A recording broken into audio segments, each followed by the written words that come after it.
Sawa, kwa kumalizia, umesema unafanya kilimo na vijana wengi wanaamini kwamba vijana hawatakiwi kuweka nguvu kubwa sana kwenye kilimo kwa sababu kwa zile mentality ambazo tumekuwa nazo kama vijana kwamba kilimo labda ni cha watu ambao umri umeenda zaidi. Hebu waelekeze vijana au wape ABC kwamba kitu gani hasa ambacho unakifaidi kwenye sekta nzima ya kilimo, ili wasichukulie poa pia sekta ya kilimo ambayo kuna mamoja nyingine ndo kama kiinua mgongo, pia uti wa mgongo wa nchi yetu ya Tanzania.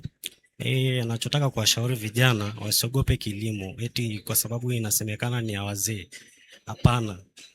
Mimi nawashauri vijana wajiingie kwenye sekta ya kilimo kwa sababu ndo fursa yenyewe inapopatikana, na pia baada ya mavuno ndo unapopata mtaji wako kufanya kile unachohitaji.